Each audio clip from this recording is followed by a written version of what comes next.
ಆತ್ಮೀಯ H16 news ಅರ್ಥಾತ್ ಸೀತಾರಾಮ್ ನ್ಯೂಸದ ವೀಕ್ಷಕರೇ, ನಾನು ನಿಮ್ಮವ ಎಂ ಆಯುಧ ಮಲ್ಲಪ್ಪ ಜೊತೆವರು.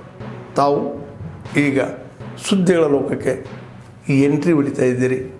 ಈ ಸುದ್ದಿಗಳನ್ನು ಪ್ರತಿಯೊಂದು ನೋಡೋ ಜೊತೆಗೆ ನಿಮ್ಮ ಅಭಿಪ್ರಾಯಗಳನ್ನು ಹಂಚ್ತಾ ಇರಿ. ಯಾಕಂದರೆ ಈ ಸುದ್ದಿಗಳು ನಿಮಗಾಗಿ, ನಿಮ್ಮ ಬದುಕಿಗಾಗಿ, ನಿಮ್ಮ ವೈಚಾರಿಕೆಗಾಗಿ, ನಿಮ್ಮ ತಿಳುವಳಿಕೆಗಾಗಿಯೂ ನಿಮಗೂ ಗೊತ್ತು. ಜೊತೆಗೆ ನಮಗೂ ನಿಮ್ಮೊಂದಿಗೆ ಇದೊಂದು ಮಾತಾಡುವಂಥ ಜೊತೆಗೆ ಸುದ್ದಿಗಳನ್ನು ಬಿಡುವಂಥ ಕೆಲಸ. ಈ ಕೆಲಸದಲ್ಲಿ ನಾವು ನಿಮ್ಮೊಂದಿಗಿದ್ದೀವಿ ಅಂತ ಹೇಳ್ತಾ ನೋಡ್ತಾ ಇರಿ ಈ ಸುದ್ದಿಗಳನ್ನು.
ಈಗಾಗಲೇ ಅರ್ಜಿಯನ್ನು ಸಲ್ಲಿಸಿದ್ದೀವಿ.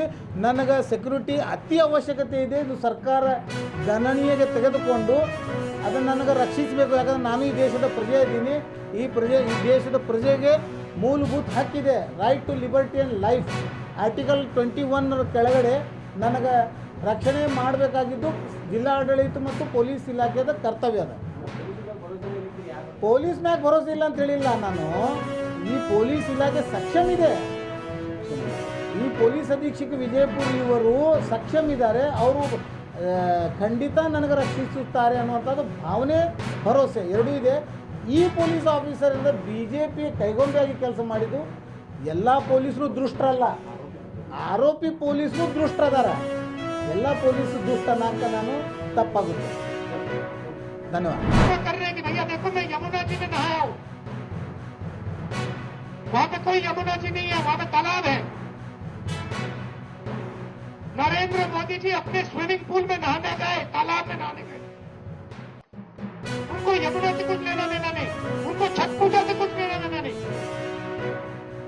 उन्हें सिर्फ आपका वोट चाहिए. अगर आप कहें नरेंद्र मोदी जी आप ऐसा ड्रामा करो, वोट के लिए वो कर देंगे. जो भी करवाना करवा लो. मैं कह रहा हूं आप उनको कहो कि देखो भैया हम आपको वोट देंगे, आप स्टेज पे आके नाच लेंगे. नाच लेंगे, कह रहा आप कोशिश करो.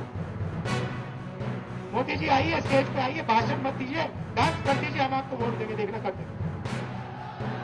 जो भी करवाना है करवा लो चुनाव से पहले, जो भी करवाना है चुनाव से पहले करवा लो।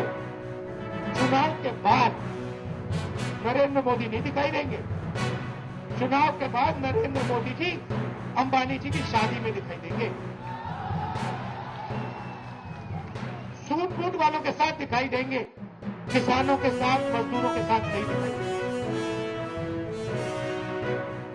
इसीलिए वो आपकी वोट चोरी में लगे हुए हैं, क्योंकि वो चाहते हैं कि भैया ये भी बीमारी खत्म कर दो, इलेक्शन वाली बीमारी।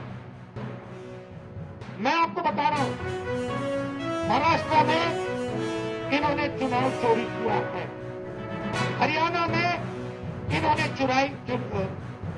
चुनाव चोरी किया है, और ये बिहार में पूरी कोशिश करेंगे, मैं बता रहा हूं आपको, पूरी कोशिश करेंगे कि बिहार में बिहार की आवाज की सरकार ना बने।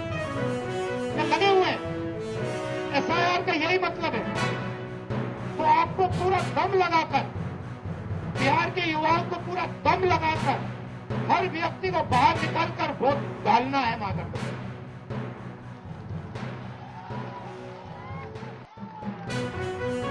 और हमारी गारंटी है, महागठबंधन की गारंटी है।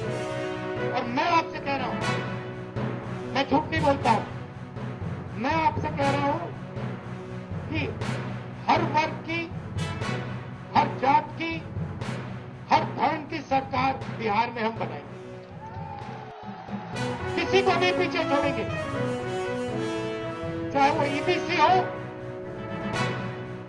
ओबीसी हो, दलित हो, माइनॉरिटी हो, जनरल कास्ट हो, जो भी है हिंदुस्तानी है, और हर एक व्यक्ति की सरकार बिहार में बनेगी। ये मेरी गारंटी है, महागठबंधन की गारंटी है। शिक्षा पर हमारी फोकस होगी, हमारा फोकस होगा, और हमारी कोशिश होगी कि 5 साल के अंदर हिंदुस्तान की सबसे अच्छी यूनिवर्सिटी आपको बिहार में मिलेगी, जैसे पहले होता था। ಆತ್ಮೀಯರೇ, ಎಲ್ಲ ಸುದ್ದಿಗಳನ್ನು ನೋಡಿದಿರಲ್ಲ, ಏನು ಅನಿಸ್ತು ನಿಮಗೆ? ಇದರಲ್ಲೇ ನಿಮ್ಗೆ ಲೈಕ್ ಆಗಿರ್ಬೋದು, ಡಿಸ್ಲೈಕು ಆಗಿರ್ಬೋದು, ಕಾಮೆಂಟ್ ಬೇಡಪ್ಪ ಅಂತೂ ಅನಿಸಿರ್ಬೋದು, ಕಾಮೆಂಟ್ ಮಾಡಬೇಕಪ್ಪ ಅನಿಸಿರ್ಬೋದು, ಶೇರ್ ಮಾಡಬಾರ್ದಪ್ಪ ಅನಿಸಿರ್ಬೋದು, ಅದು ಮಾಡಬೇಕು ಅನಿಸಿರ್ಬೋದು. ಏನಾದರೂ ಆಗಲಿ ಶೇರ್ ಮಾಡ್ತಾಯಿರಿ, ಈ ನ್ಯೂಸ್ಗಳನ್ನ ಹಂಚ್ತಾ ಇರಿ, ಜೊತೆಗೆ ಇದಕ್ಕೆ ಸಬ್ಸ್ಕ್ರೈಬ್ ಆಗ್ತಾಯಿರಿ ಅಂತ ಹೇಳ್ತಾ, H60 ನ್ಯೂಸ್ ಅಂತ ಥೇ ಸೀತಾರಾಮ್, ಇದು ಸತ್ಯದ ಕೈಗೆ ನಡಿ. ವಂದನೆಗಳು.